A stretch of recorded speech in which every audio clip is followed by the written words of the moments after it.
Últimas notícias do Flamengo. Pode esquecer esse papo de crise porque, parceiro, o clima na Gávea tá mais pra lua de mel. Sabe aquela energia de vestiário fechado, resenha solta e torcida jogando junto? Então, é exatamente isso que tá rolando. Wesley decidiu. Flamengo virou em Bragança e, de quebra, ainda mandou pro espaço aquele jejum que já tava enchendo o saco. Mas segura, porque a diretoria tá correndo atrás e o mercado tá fervendo. Já tem craque fazendo declaração polêmica, provocando os antes e deixando o rival roendo unha. E não para por aí. O homem já pegou a camisa 8, chegou tirando onda e mandou o recado direto pra torcida rubro-negra. E vou te contar todos os bastidores dessa resenha. Para completar o pacote, de última hora surgiu nome quente. Hulk tá virando sonho da galera depois do caos financeiro que estourou lá no Atlético Mineiro. Salário atrasado, bastidor pegando fogo e a torcida do Mengão, claro, já fazendo campanha nas redes. Se liga que daqui a pouco eu te trago todos esses bastidores de mercado. Só que nem tudo é só chegada. Além do Wesley, mais um craque tá se despedindo. E o Flamengo segue mostrando que faz negócio inteligente, sem dar ponto, sem nó. E no meio desse turbilhão todo, o estádio próprio voltou com força total pro topo das conversas. A prefeitura finalmente resolveu parte da burocracia, tirou um pepino gigante do caminho e agora o sonho da casa própria ficou mais próximo do que nunca. Então não desgruda, porque o que não falta é resenha, bastidor quente e notícia para deixar qualquer rubro-negro com sangue no olho. Mas antes, já aproveita para dar aquela moral. Confere aí se você já está inscrito no canal Papai Flá. Dá essa força e nos ajude a bater a meta dos 10 mil inscritos, porque aqui no Papai Flá tem Flamengo todo dia. Valeu!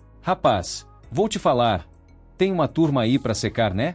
O pessoal inventa crise no Flamengo toda semana. Fica contando treta de vestiário como se fosse novela, torcendo pra ver o circo pegar fogo. Mas, enquanto os antis estão gastando teclado, os jogadores estão fechadíssimos com Felipe Luiz e respondendo dentro de campo. Hoje, lá em Bragança, foi prova disso. O jogo começou travado, daquele jeito que faz qualquer um roer as unhas. Primeiro tempo sem graça, ninguém se arriscando muito, só aquela tensão no ar.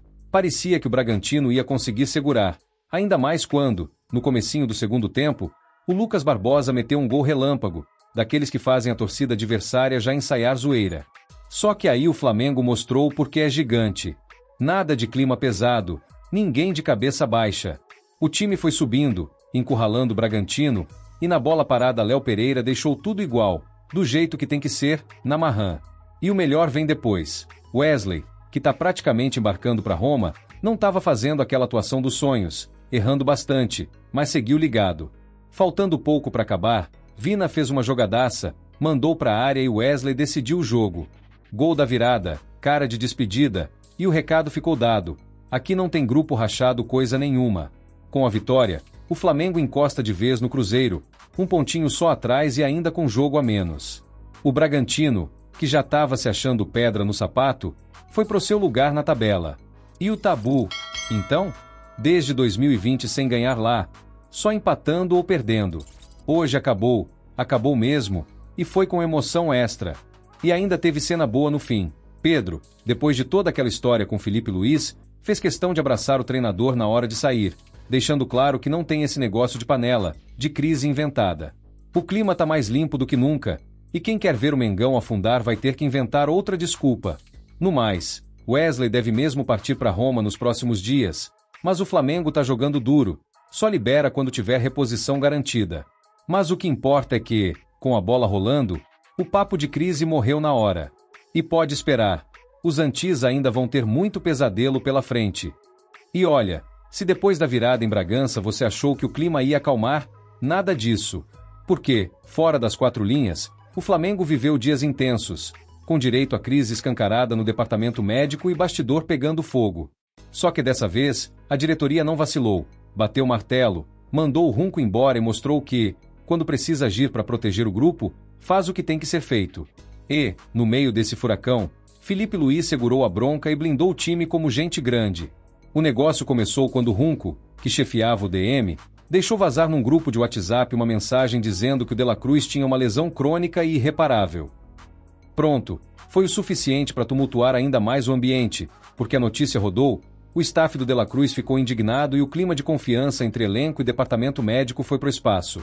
Muita gente ali já vinha incomodada com as mudanças no DM e a saída de profissionais antigos de confiança, mas depois desse episódio, até jogador procurando médico fora do clube não faltou.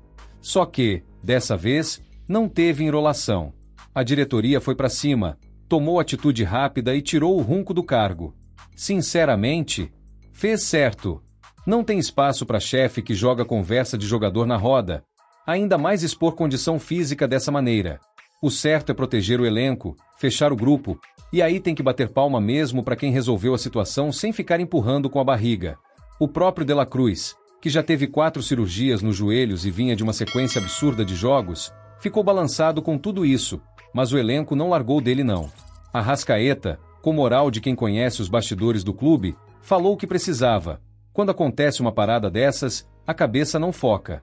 Mas a gente se fecha, tenta proteger os nossos. E foi o que fizeram. No vestiário, o papo foi de apoio total, ninguém ficou vendido.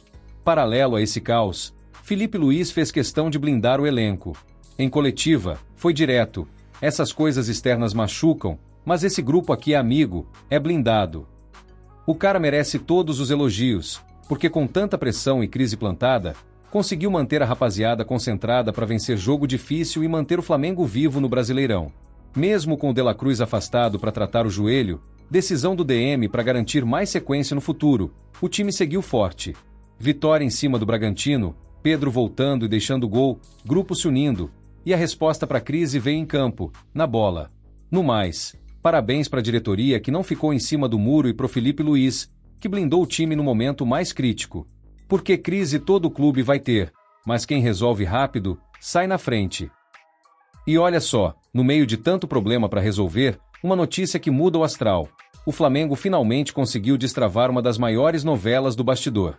O tal do estádio próprio, aquele sonho que parece sempre longe, ganhou um empurrão importante, e dessa vez com documento oficial, nada de papo furado. O que rolou foi o seguinte: lembra o terreno do gasômetro, que o clube comprou em leilão por 138 milhões? O local, até então, estava amarrado por causa de umas estruturas de canalização da prefeitura, negócio complicado que travava tudo. Sem tirar esses dutos, não tinha nem conversa de começar obra, só promessa em reunião. Aí, agora, veio a virada. O prefeito Eduardo Paes publicou nas redes sociais e mandou ofício dizendo que a prefeitura vai assumir toda a responsabilidade para remover as canalizações do gasômetro. Ou seja, não sai mais do bolso do Flamengo, e o principal, fica tudo documentado, preto no branco. Essa notícia caiu como um gol no fim do jogo. O Cacau Cota, do Conselho de Administração, até comemorou, dizendo que antes era só promessa, e-mail, conversa informal, mas agora tem papel assinado e publicado para quem quiser conferir.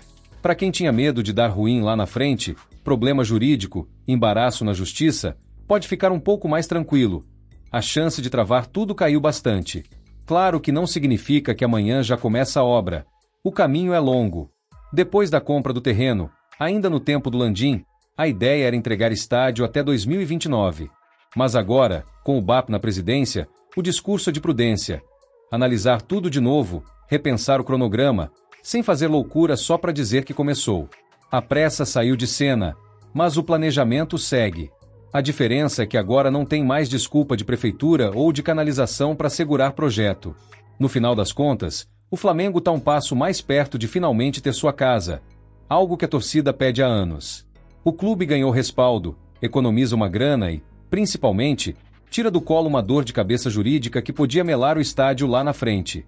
Agora, a diretoria tem em mãos o poder de decidir os próximos passos sem tanto risco de travar por causa do poder público. Só que aí vem aquela pergunta: e você, acredita mesmo que dessa vez vai? Confia que o estádio sai do papel agora ou acha que é mais uma daquelas novelas que nunca acabam? Tá na hora de dar o voto de confiança ou já perdeu a paciência com a diretoria? Quero saber o que você acha, porque prometer estádio o Flamengo já prometeu de monte, mas será que agora vai? Saul Nig está oficialmente no Flamengo faz dias. Chegou, assinou contrato de 3 anos e meio, tirou foto com torcida, cumprimentou o jornalista no Galeão, fez tudo o que tinha que fazer na apresentação. O clube já postou até vídeo, o gringo já mandou recado na rede social pedindo ajuda para aprender o idioma e já se jogou no clima carioca. O que pega agora é o seguinte: deram para ele a camisa 8, que ficou vazia desde a saída do Gerson, e esse número tem peso, não tem como fugir. No Atlético de Madrid era com essa mesma 8 que o Saúl virou nome conhecido na Europa, disputou Champions, bateu de frente com o gigante. E cá entre nós, a expectativa aqui é para ver se ele aguenta o rojão e vira referência do meio, porque desde que o Pulgar machucou e o Gerson saiu, o setor ficou carente. O Flamengo trouxe o cara já pensando em dar mais qualidade, rodagem e opção de verdade pro Felipe Luiz, que gosta de jogador experiente no miolo. A recepção foi aquela coisa de sempre, selfie no aeroporto, rubro-negro perguntando quando estreia, molecada animada achando que agora vai. Mas não tem clima de oba-oba não, o torcedor sabe como é. Já viu muita contratação de peso chegar, prometer e sumir. Saúl pareceu à vontade, sorriu, entrou no clima de brincadeira, respondeu torcida nas redes, pediu pra galera ensinar o idioma e até usou vídeo do Bruno Mars para mostrar que não quer ser só mais um gringo de passagem. Contrato assinado até dezembro de 2028, ou seja, a ideia é construir história, não é aposta de curto prazo. O Saúl tem 30 anos, não é mais promessa, mas ainda tem lenha para queimar e chega no momento que o Flamengo precisava de reforço, principalmente depois dos desfalques. A comissão técnica já deixou claro que quer ver ele em campo quanto antes, mas sem afobação. Só vai estrear quando estiver com ritmo e preparado para pegar sequência, sem risco de queimar cartucho logo de cara. E aí que fica aquela expectativa do torcedor. Será que o espanhol vai se encaixar fácil? Vai assumir protagonismo ou sentir o tranco do futebol brasileiro? Ninguém aqui quer saber de gringo acomodado, ainda mais usando uma camisa pesada igual a 8 do Mengão. E também não dá para esperar vida mansa, pressão por resultado é todo dia, cobrança não vai faltar. A tendência é que ele ganhe minutos assim que a preparação física der aval, e aí sim vai começar o verdadeiro teste. No mais, é acompanhar a adaptação, torcer para que corresponda e não virar só mais uma lembrança de apresentação bonita. Porque camisa do Flamengo pesa, e a cobrança vai bater na porta do Saúl mais rápido do que ele pensa. Agora segura essa. O papo agora no clube é a dança das cadeiras na lateral direita. O burburinho de bastidor só aumenta e o mercado da bola tá no modo novela, daquele jeito que todo mundo gosta de acompanhar, mas poucos têm sangue frio para segurar até o fim. O Wesley, que outro dia decidiu o jogo e agora virou peça de mercado quente, já tá com tudo acertado para ir para Roma. Mas a diretoria do Flamengo deixou claro desde o começo, só libera quando tiver um substituto à altura, nada de deixar o elenco desfalcado por pressa ou pressão. E foi aí que pintou o nome do Emerson Royal, um cara com currículo de Europa pesada. Já passou por Betis, Barcelona, Tottenham e, mais recentemente, Milan, além de seleção brasileira. O detalhe mais maluco dessa história é que o Royal já estava praticamente no Besiktas, exame médico marcado, salário dobrado, contrato prontinho para assinar. Só que a vontade de jogar no Flamengo pesou mais. O próprio jogador nunca escondeu o sonho de vestir o manto, já tinha falado em entrevista que via o clube no mesmo patamar de gigante europeu. Quando veio a proposta do Mengão, ele largou mão da grana e do contrato europeu, bateu o pé com o Milan e com os turcos. Queria era jogar no Rio, no calor da arquibancada do Maracanã. O Milan, que tinha acordo verbal com o Besiktas, entendeu o recado do atleta e não fez jogo duro. Gostou da proposta de empréstimo com opção de compra do Flamengo, e o negócio foi ganhando corpo rápido. O presidente do Besiktas, que já tinha dado tudo como certo, preferiu não insistir. Quando o jogador bate o pé desse jeito, não adianta segurar. E para quem gosta de número, Royal fez quase 80 jogos e 5 gols pelo Betis, teve passagem rápida pelo Barcelona, brilhou mais de 100 jogos no Tottenham e no Milan. Mesmo voltando de lesão, já foi titular em 22 partidas na última temporada. O Flamengo faz o certo, só libera Wesley quando o contrato do Royal estiver resolvido, garantindo que não vai faltar opção na lateral no meio do campeonato. Não se precipita, não entra em desespero de mercado, e mostra maturidade na condução do elenco.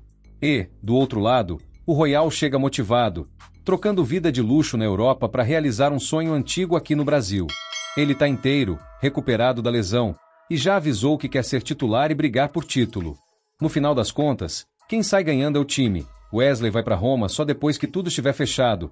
Royal chega para elevar o nível da posição, e a diretoria mostra que, quando o assunto é reforço de peso, não vacila e nem aceita ser feita de boba no mercado. Agora é esperar o anúncio oficial, assinar contrato e ver se esse casamento vai render o que promete. No embalo dessa janela de transferências agitada, a notícia que mais movimentou os bastidores foi o caos no Atlético Mineiro. A terça-feira do Clube Mineiro foi marcada por polêmica de bastidor pesada. Jogadores cobrando pagamentos atrasados, notificações na justiça e clima de incerteza tomando conta. Em meio a essa turbulência, o nome do Hulk, principal referência do time mineiro, começou a ecoar entre os torcedores do Flamengo, e a movimentação não foi pouca. Rony, Gabriel Menino, Igor Gomes, Arana, Scarpa e Lianco foram alguns dos atletas que notificaram o clube por atrasos, sendo que o próprio Rony chegou a pedir rescisão na justiça, cansado da situação e querendo garantir seus direitos. O Atlético Mineiro até tentou amenizar quitando parte das dívidas, mas ainda ficou devendo direito de imagem, o que aumentou ainda mais a tensão nos bastidores e deixou a torcida do Flamengo de olho. Mesmo não estando envolvido diretamente na crise, Hulk se tornou o principal alvo dos pedidos da torcida rubro-negra. Não é para menos. O atacante mostrou estar em alto nível, fazendo 2 golaços de falta na última rodada contra o Palmeiras, e segue como um dos jogadores mais decisivos do futebol brasileiro, independentemente da idade. E o torcedor do Flamengo sabe reconhecer valor, basta olhar os comentários. Seria ídolo fácil aqui, imagina esse cara jogando no Maracanã lotado. Tem que trazer, experiência conta muito em decisão grande, o Flamengo precisa de jogador com esse peso, não importa a idade. A movimentação nas redes mostra que o nome do Hulk é levado a sério por quem acompanha o Flamengo. Muitos torcedores lembram como o time cresceu nos últimos anos apostando em jogadores experientes, e veem no Hulk não só um reforço, mas um cara capaz de decidir jogo grande, bater falta como poucos e dar respeito ao elenco em qualquer competição. A confiança é tanta que teve gente dizendo, chega para ser titular na hora e ainda resolve clássico, pode trazer sem medo. Tudo isso acontece enquanto o Atlético Mineiro tenta apagar incêndio interno, resolver pendências e segurar seus principais nomes. Mas a verdade é que, em momentos assim, o mercado fica atento, e a torcida do Flamengo não perde tempo. Faz pressão por um reforço de peso, mostrando que, mesmo aos 37 anos, Hulk tem total respaldo da arquibancada para vestir o manto sagrado. O entendimento é simples, experiência e personalidade não se acham todo dia, e, numa fase de decisões, pode ser a diferença entre ganhar ou só participar. No fim das contas, o clima é de expectativa. Se o Atlético Mineiro não resolver logo a crise, a chance de saída aumenta, e aí o Flamengo, sempre ligado, pode aproveitar a brecha. Por enquanto, tudo está na base do desejo da torcida, mas uma coisa é certa, apoio para a chegada do Hulk não vai faltar, porque ídolo, aqui, se faz com bola e personalidade, não com idade no RG. Depois de tanta especulação sobre chegadas de peso, também é hora de olhar para o outro lado da janela. As saídas. E o Flamengo mostrou que, além de buscar reforços de nome, sabe trabalhar os bastidores e acertar a movimentação da garotada que não está conseguindo espaço no elenco principal. O nome da vez foi Zé Wellington, lateral esquerdo que foi liberado em definitivo para o Al Dafra, dos Emirados Árabes. A negociação foi direta. O Flamengo cedeu 100% dos direitos do jogador pro time árabe, sem enrolação. Mas o detalhe que mostra inteligência na condução do negócio: se o Zé Wellington for vendido daqui a até 2 anos, o Flamengo garante 20% do valor da futura transação.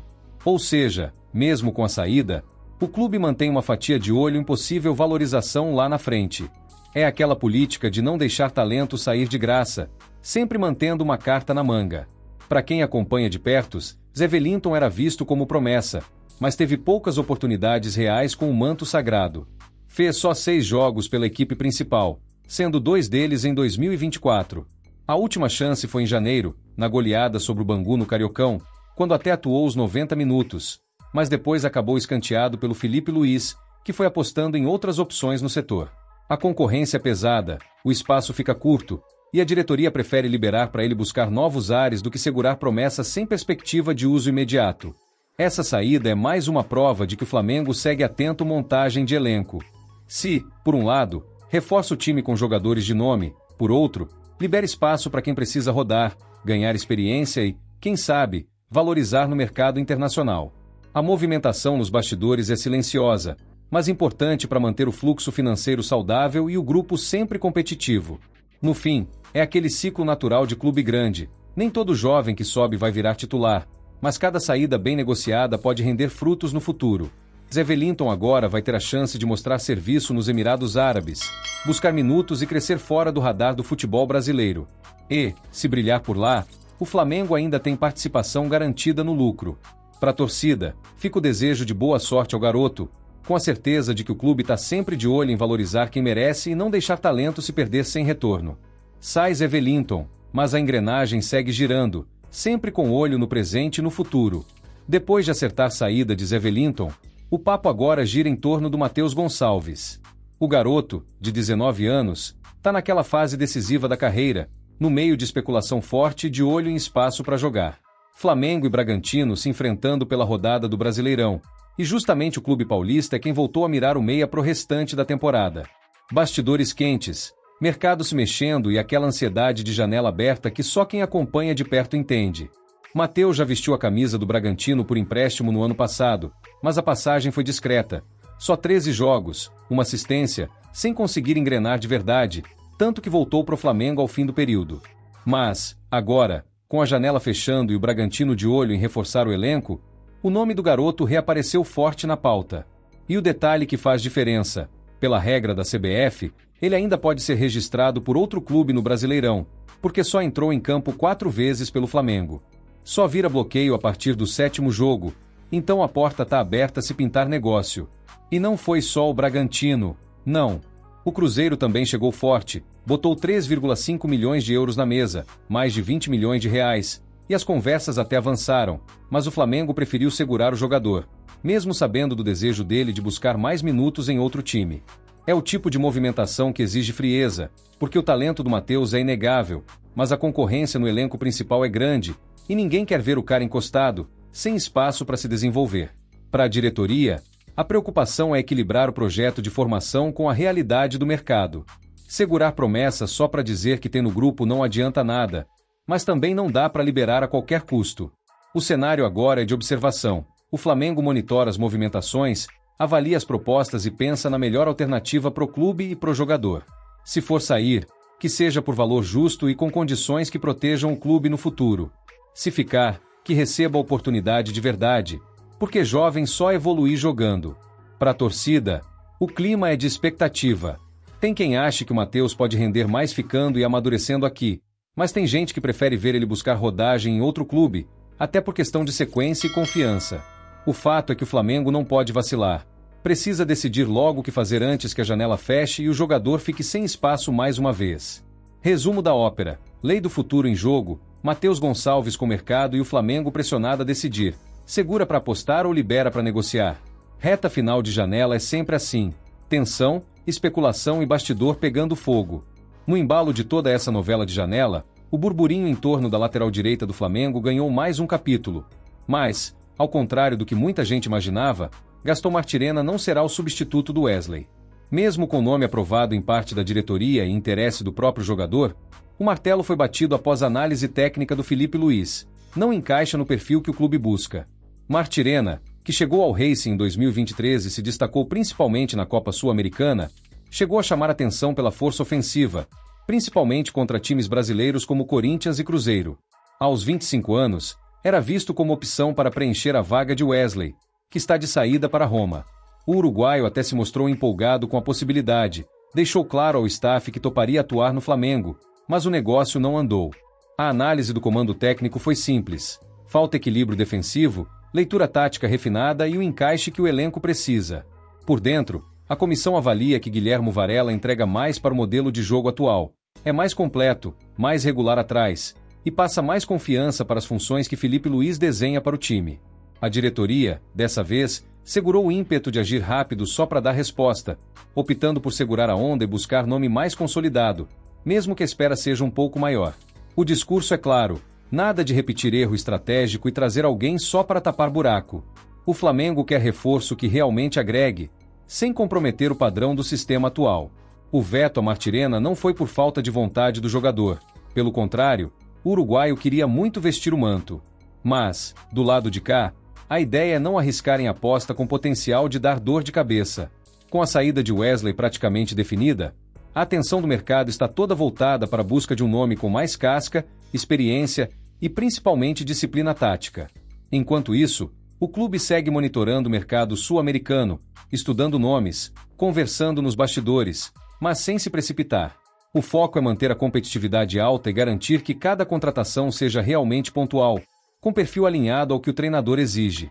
Se precisar esperar, vai esperar. Pressa agora é inimiga da perfeição, e o Flamengo não quer comprometer um setor importante só para dizer que trouxe alguém. Depois desse vai-vem todo no profissional, a base do Flamengo também deu o que falar na rodada. No jogo contra o Fortaleza pelo Brasileiro Sub-20, a molecada suou a camisa, Passou perrengue, mas mostrou personalidade. Vitória por 1-0, gol de Joshua no segundo tempo e vaga nas quartas de final garantida. A partida, para quem viu, foi daquelas que deixa qualquer um inquieto no sofá. O Flamengo dominou as ações na primeira etapa, teve volume de jogo, ficou rondando a área do Fortaleza, mas esbarrou numa defesa bem postada e num goleiro, o César, que parecia ter imã na luva. O time carioca pressionava, buscava o espaço, mas faltava aquele detalhe no último passe para furar o bloqueio do adversário. Do outro lado, o Fortaleza apostava nos contra-ataques e até assustou em bola parada, mas não conseguiu ser efetivo para transformar perigo em gol. No segundo tempo, o Fortaleza voltou ainda mais agressivo, tentando impor ritmo e pressionar, mas o sistema defensivo rubro-negro segurou firme e manteve o controle do jogo. O Flamengo, mais cauteloso nas investidas, foi cozinhando a partida até encontrar o momento certo. E ele veio aos 31 minutos. Joshua recebeu na entrada da área, ajeitou com categoria e mandou no ângulo, sem chance pro goleiro. Gol de quem sabe decidir jogo grande, mesmo quando a pressão é pesada. Depois do gol, o Fortaleza até tentou buscar o empate, mas faltou pontaria e tranquilidade. O Flamengo se fechou, administrou a vantagem e garantiu o resultado que precisava para avançar de fase. No apito final, comemoração com alívio, mas já com a cabeça na próxima pedreira. Agora, com 33 pontos, o Flamengo terminou a primeira fase em quarto lugar e vai encarar o Cruzeiro nas quartas. O Fortaleza, mesmo com a derrota, também garantiu vaga e pega o Red Bull Bragantino, que fechou a etapa como vice-líder. As datas e horários dos confrontos ainda vão ser divulgados, mas o clima é de confiança de quem sabe que a base pode surpreender. Resumo do jogo: não foi atuação de gala, mas valeu pela entrega e pelo resultado. A base rubro-negra mostrou que, mesmo com dificuldade, sabe competir em alto nível. E, no mata-mata, é isso que conta. Agora é manter o foco, porque vem decisão grande pela frente, e a molecada já provou que gosta de jogo assim.